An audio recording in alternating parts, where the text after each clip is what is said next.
Assalamualaikum warahmatullahi wabarakatuh. Perkenalkan, kami dari kelompok 12.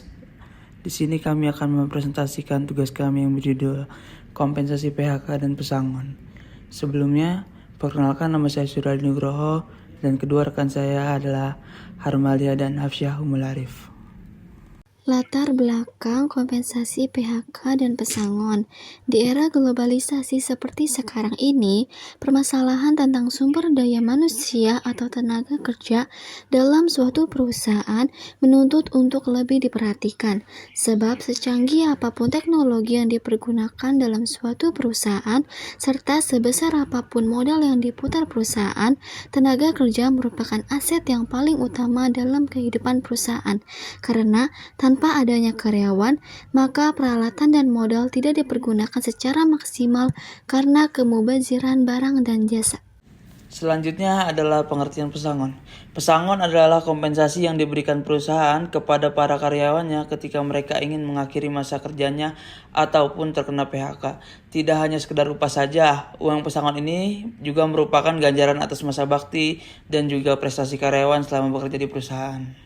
Adapun komponen kompensasi PHK, pada pasal 40 ayat 1 PP nomor 35 tahun 2021 disebutkan bahwa dalam hal PHK, pengusaha wajib membayarkan uang pesangon atau uang penghargaan masa kerja, uang pergantian hak yang seharusnya diterima, besarnya uang pesangon dan uang penghargaan diberikan berdasarkan masa kerja pekerja. Materi selanjutnya yaitu pengusaha wajib memberikan kompensasi PHK kepada karyawan yang bersangkutan dengan berakhirnya hubungan kerja dengan kompensasi sebagai berikut. Yang ke-1, uang pesangon. Uang pesangon adalah uang yang dibayarkan oleh perusahaan dalam bentuk apapun dengan berakhirnya masa kerja. Yang kedua, uang penghargaan masa kerja atau UPMK.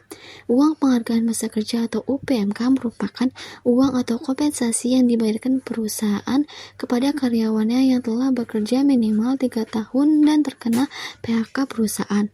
Yang ketiga, uang penggantian hak. Uang penggantian hak atau UPH adalah bentuk kompensasi yang diberikan kepada pekerja untuk mengganti hak-hak yang belum diambil selama mereka bekerja di perusahaan tersebut. Kesimpulan pada materi kompensasi PHK dan pesangon, berdasarkan pembahasan yang telah diuraikan pada bab sebelumnya, dapat disimpulkan bahwa pemutusan hubungan kerja atau PHK merupakan suatu kondisi berakhirnya hubungan kerja antara pekerja dengan perusahaan yang dapat disebabkan oleh berbagai faktor, seperti kondisi ekonomi perusahaan maupun kebijakan tertentu. Besarnya kompensasi yang diterima pekerja ditentukan berdasarkan masa kerja dan ketentuan peraturan yang berlaku. Dengan adanya kompensasi tersebut, diharapkan dapat membantu pekerja dalam memenuhi kebutuhan hidup setelah kehilangan pekerjaan. Burung merpati terbang melayang hingga sebentar di atas dahan. Terima kasih atas perhatian yang diberikan. Semoga materi ini menambah pengetahuan. Sekian dari kelompok kami, kurang lebihnya mohon maaf. Wabillahi taufiq wal hidayah. Wassalamualaikum warahmatullahi wabarakatuh.